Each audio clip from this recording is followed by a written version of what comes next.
Eventually.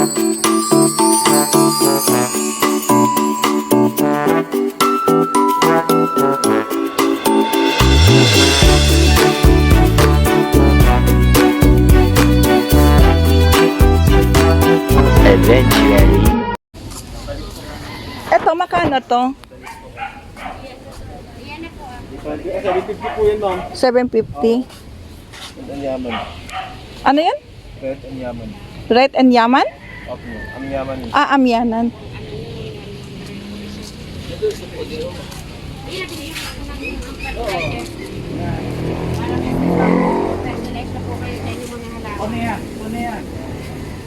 Three hours later. Right now, guys, we are here at the Carenderia, and it's been like many years we haven't get to experience this having using Carenderia here in Laguna before we go back to Manila, and we were able to buy so many plants, different kinds of plants, and actually it's not only plants but like fruit plant, tree plants, etc.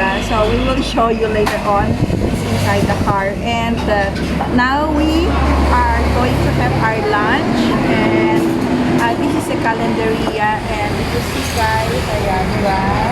It's a lutong bahay, and you know, I for myself is missing this kind of experience because you know, I've been away from Philippines, and in other countries there is nothing like this kind of setup like Carenderia.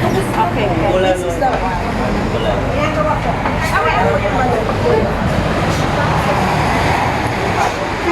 So I'm gonna show you what food they have, and yeah.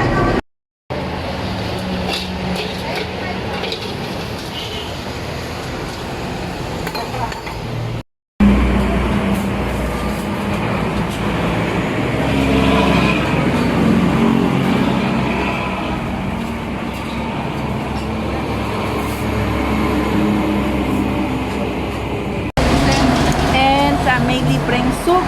That is the best thing in Philippines. Meron pong libreng soup. Okay.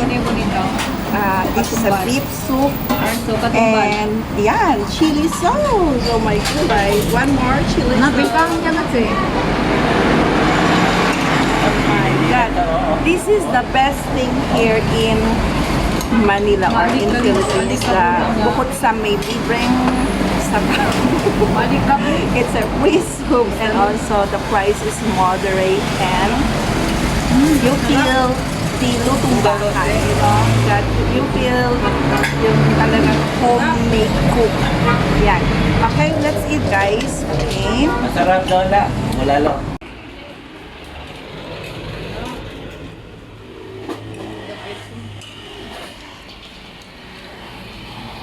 The Bulalo in Laguna.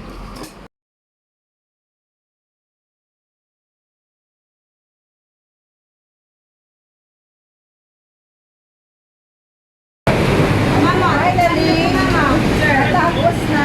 Ayan, pinatitignan natin. Wow, pinatitignan mo. Dito sa Mariana's Homemade Delivery. Mariana's Homemade. Dilin kasi. Tikpan natin to ang dinagdakan. Dinagdakan ng Siya owner Laguna. Laguna, ano? Calamba, Laguna. Kalama. Siya po ang owner na Kidaumer. Carenderia. Guys, bale, this is what this food was being given to us as sample, and subukan ko po. Ano pangalan nito? Dinagdakan. Dinagdakan? Ano ba yan? Dinagdakan.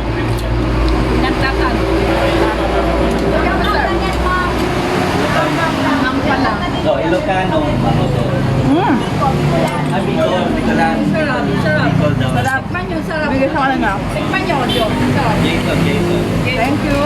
Thank you. Ayun. Sarap. Hindi pa kasi homemade eh.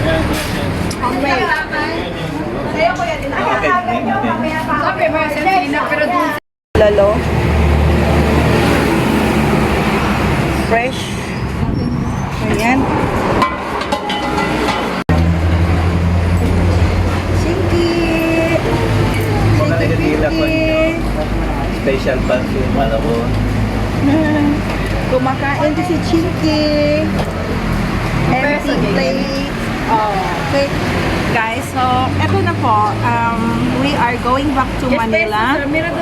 And today, nag-umpisa po kami doon sa pagpunta namin sa sa Laguna, na doon sa mga plants kung saan dami mga plants na nakita ko. And I look forward na makabalik ako doon. And get other kinds of plants na nagustuhan ko pagbalik namin. But and then along the way, pag-uwi namin, sobrang ingay ng mga transportation dyan sa labas. Pag-uwi namin, dumaan kami dito sa Carenderia. And honestly guys, I think the last time was like siguro 8 years ago na napunta kami sa isang Carenderia, and it was a very good experience guys na naka-experience ulit ako dito sa Carenderia. And of course, again, the food is good and price is cheap and service is good. Ayan guys, and we are going back to Manila guys with the plans, okay? Please guys, if you have not subscribed my channel, please do subscribe and click the bell button for notification guys. See you around. Kung meron po pala kayo ng comment, just write down below. And if you have any request guys, please take a note or write comments so that I will read them and try to do it